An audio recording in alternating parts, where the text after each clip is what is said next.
On sait pas trop où on va. Hein. Pekostollen? Pekostollen?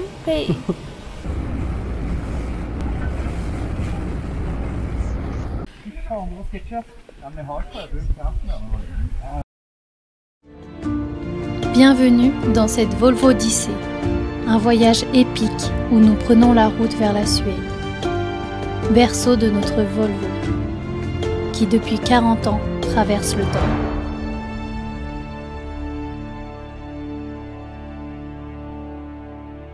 Comme Ulysse, nous partons pour un périple à travers les routes et les paysages, guidés par l'appel de l'aventure et le désir de vivre avec la nature. Préparez-vous pour une odyssée moderne où chaque kilomètre est une histoire à raconter. Bonjour, bonsoir, bienvenue dans le 4e épisode de la Volvo Odyssée. Pour rappel, la semaine dernière, nous sommes allés jusqu'à Lysebonne où nous avons dormi. En plus, il y a le soleil. C'est trop beau. On a passé la soirée avec Séverine et François. C'était une très bonne soirée. La nuit, verdict, le tarp a bien fonctionné. Bon, c'était des petites pluies, mais tout ça. Ça a quand même plu. Hein. Oui, ouais, il a plu, mais rien de trempé. Et ça, c'est super. Le matelas s'est dégonflé par contre. Ça, c'est un peu moins super. On verra ce soir si c'est s'il y a un trou.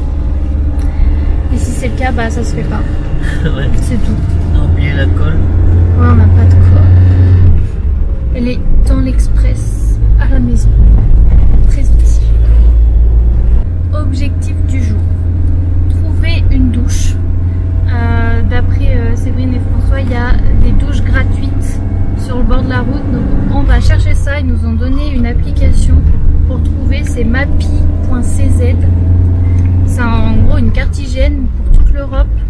Donc ça va être hyper pratique. On est en train d'installer ça. Il faut qu'on fasse les courses aussi. Et après, bon, on sait pas trop. Il faut doucher, faire les courses, Vider la poubelle. vider la poubelle. Et après, il faut peut-être visiter Stavanger. Ouais, peut-être. Attends, je filme, c'est trop beau. Avec la route au fond.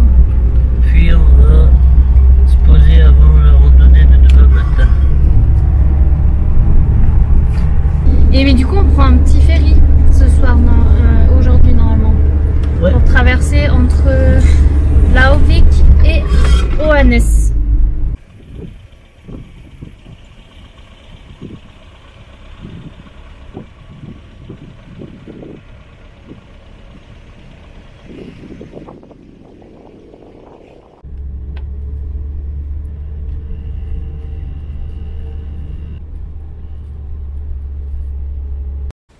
Bon, ce matin, on n'a pas fait grand chose du coup. On a juste fait les courses. On n'a pas trouvé de douche. On est un peu déçus. Donc on va essayer de se trouver une rivière cet après-midi. Aujourd'hui, en fait, on n'a rien de prévu. Il n'y a rien vraiment qui est prévu à part essayer de se trouver une rivière et profiter de la vie.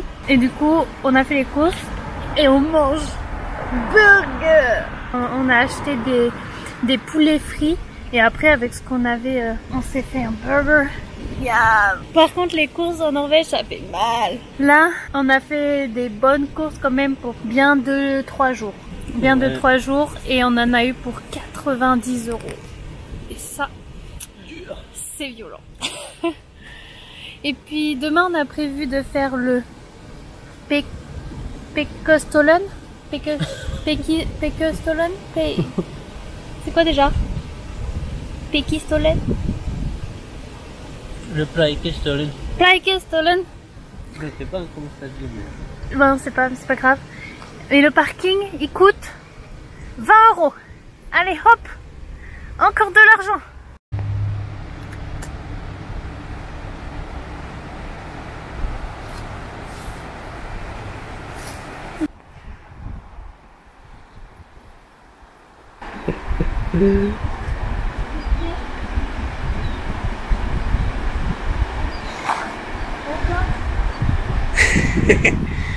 T'es pas fou. Bah, elle est bonne, hein. De toute façon, je me suis déjà lavé les cheveux à la rivière, donc c'est bon, hein. bord de l'eau, avec des montagnes. C'est toujours trop beau.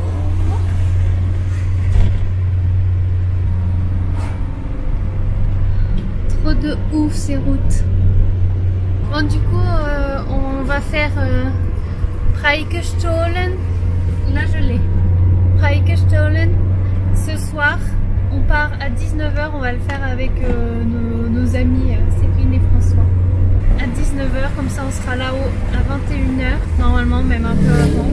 Et normalement, il devrait y avoir moins de monde. Parce que c'est vrai que c'est une randonnée qui est très très touristique. Donc, il y a toujours énormément de monde. Donc là, si on le fait ce soir, ça devrait aller.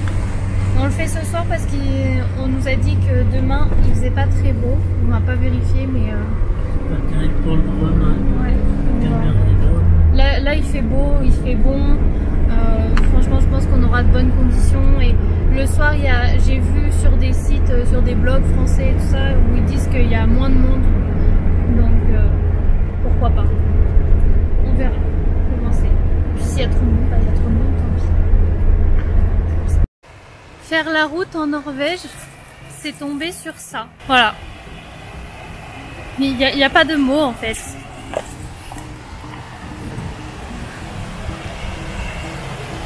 On était sur une petite route tranquille en se disant bon bah on va prendre cette route pour aller en montagne. Bon, ça nous fait faire un aller-retour mais c'est pas grave, on s'est dit ça va être joli. Ah bah oui. On n'est pas déçus, ça va.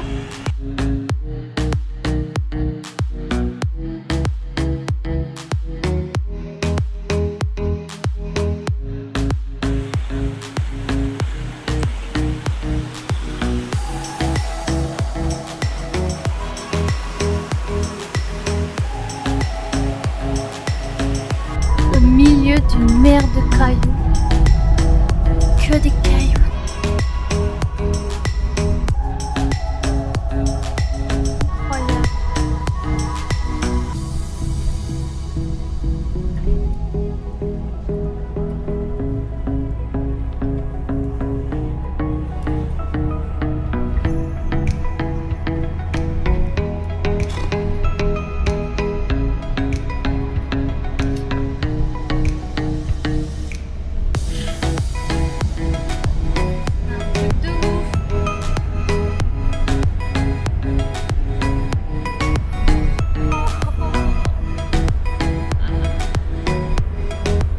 On attend le ferry pour faire Lauvik Oanes qui est de l'autre côté. On ne sait pas vraiment combien de temps ça va durer la traversée. Peut-être une petite demi-heure. En tout cas, on est sûr de passer, on est promis.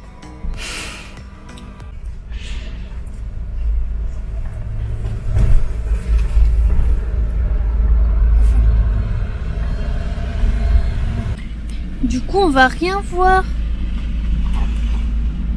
Comme j'ai envie de brancher la glacière. Mais après, peut-être qu'on peut sortir. Je sais pas, les gens ils sortent ou pas? Je vais débrancher ma glacière.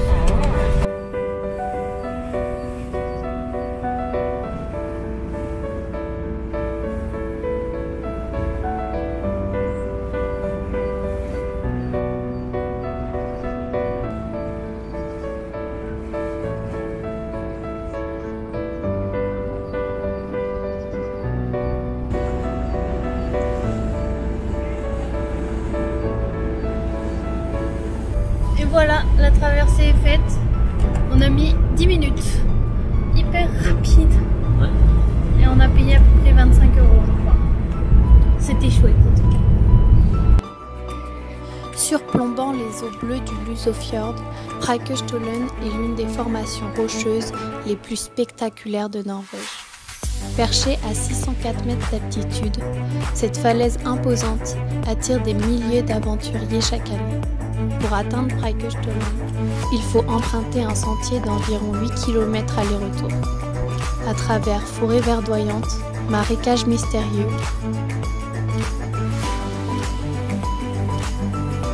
et rochers abrupts. Chaque pas nous rapproche un peu plus de ce sommet légendaire.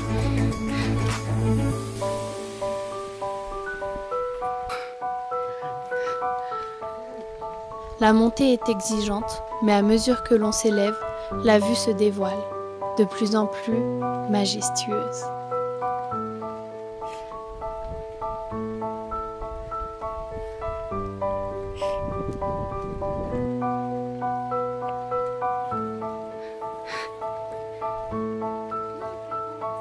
Et puis, lorsque l'on atteint enfin le sommet, le spectacle qui s'offre à nous est tout simplement inoubliable.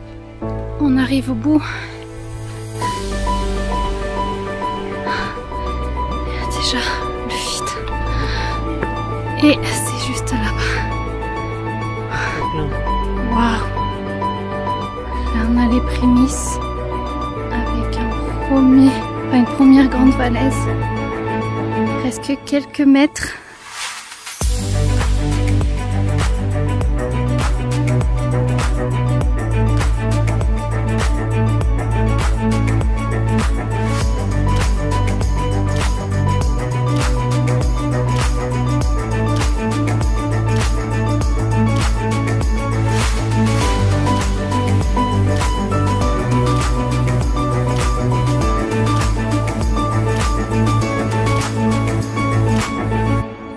Le plateau rocheux de Preikestolen s'étend comme un balcon naturel surplombant le vertigineux précipice, plongeant dans les eaux scintillantes du fjord en contrebas.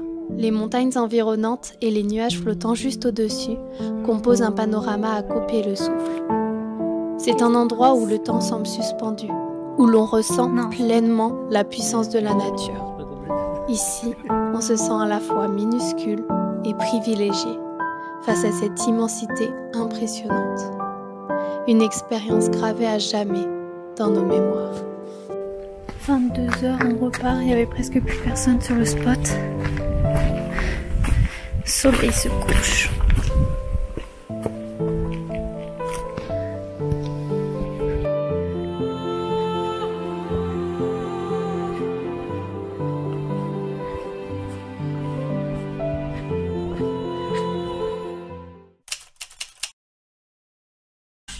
Une aventure de plus, le matelas est percé. C'est pas vrai. Dimanche, rien n'est ouvert en Norvège. Rien n'est ouvert en Norvège. Donc parce on peut même pas acheter un bout de glu et du scotch. Ouais, on a vu que le dimanche c'était sacré, c'est le jour de la campagne.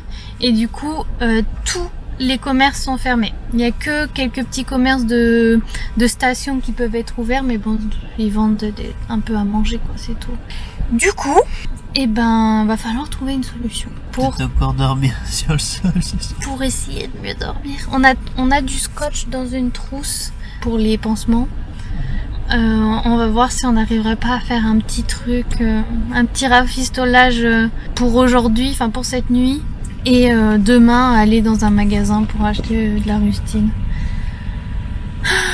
En tout cas, hier, la randonnée, c'était vraiment génial. Et puis, pouvoir la partager avec Séverine et François, c'était vraiment bien aussi. Ça change d'être à 4 par rapport à quand on est que tous les deux tout le temps. Donc, c'était vraiment chouette. Très, très beau souvenir.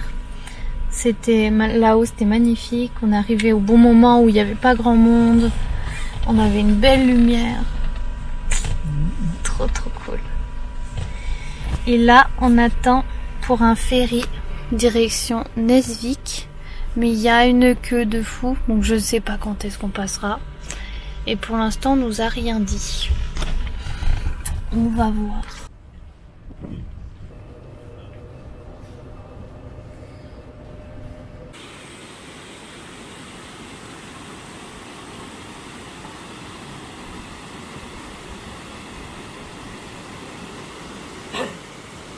Sur la route, il disait qu'il y avait quelque chose à voir. Ça s'appelle Reunevarden. Je sais pas trop comment ça se prononce. En gros, apparemment, c'est une ancienne ferme qui date de 1834 pour la plus vieille partie. Et il y a d'autres bâtiments de 1915. Et il y a juste une sœur et un frère qui ont vécu là jusqu'en 1946 et il reste des bâtiments. Donc on va monter voir ça. Surprise.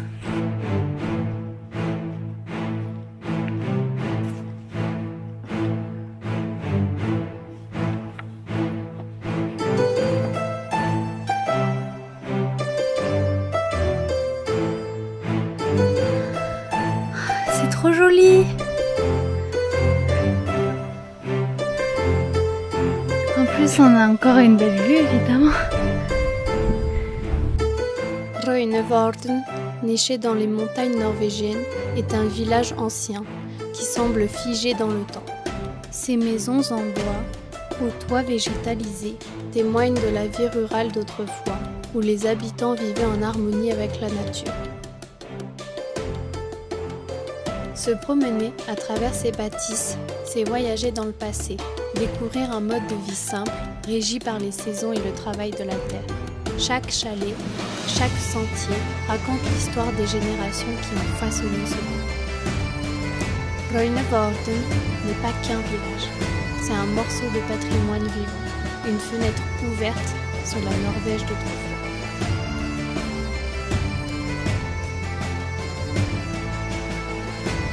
Ce village est beaucoup trop mignon. Vraiment, il est tellement photogénique, tellement il est beau.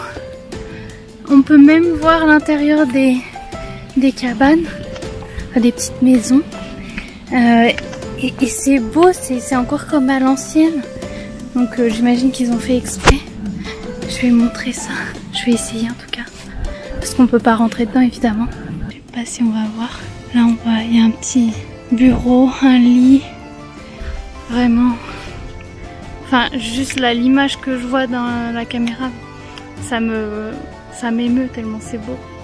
Il va falloir que je trouve un autre vocabulaire parce que je crois que nos vidéos vont être remplies de c'est beau, c'est magnifique et c'est incroyable. En Norvège, je dis ça tout le temps, en permanence. Et toi aussi, tu dis ça tout le temps? Ça pue, c'est moche.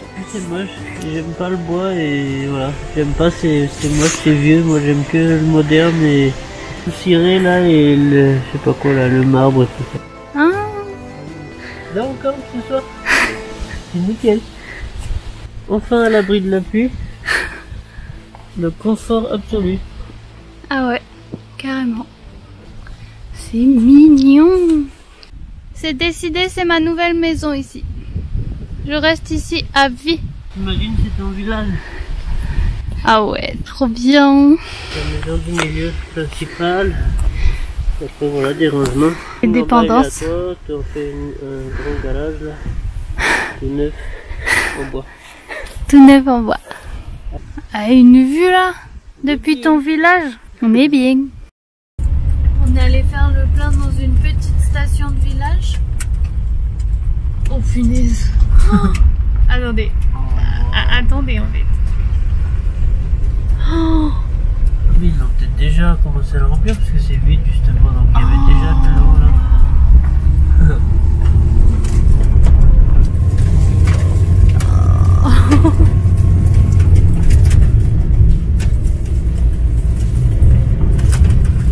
Donc je finis mon histoire, on était en train de on faisait le plein et quand on est reparti, on s'est trompé de route et en fait on a commencé à monter dans la montagne. On s'est dit bah pourquoi pas continuer, on sait très bien que cette route aboutit à rien, elle va jusqu'à un barrage et elle s'y arrête. Mais on s'est dit pourquoi pas, de toute façon on trouvera un endroit pour camper. Et c'est trop beau.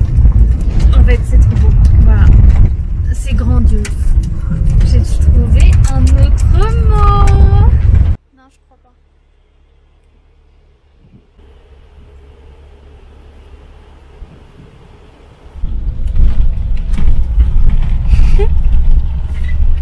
On est au bord de l'eau. Dans l'eau du barrage là. Ouais.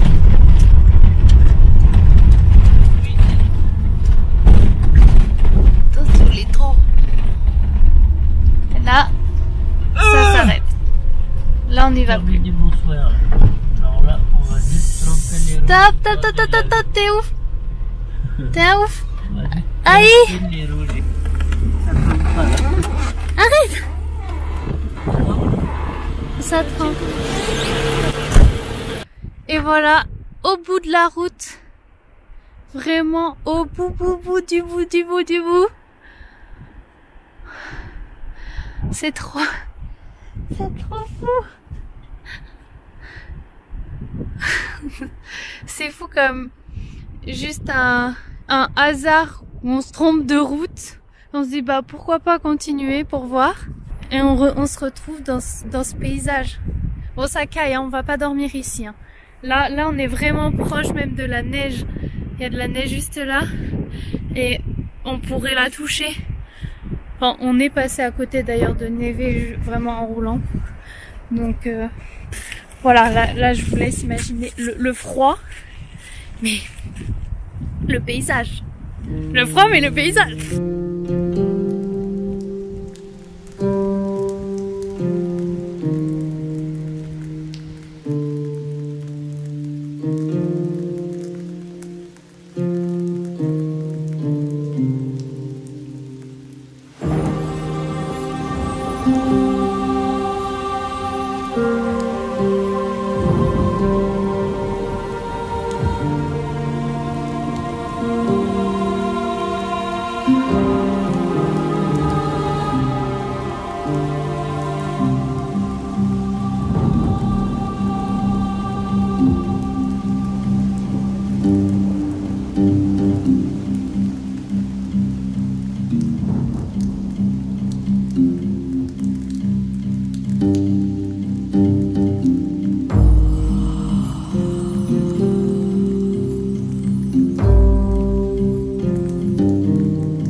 Rendu compte que notre matelas dégonflait, ça on vous l'a dit, et du coup on cherchait une solution parce qu'il n'y a pas de magasin.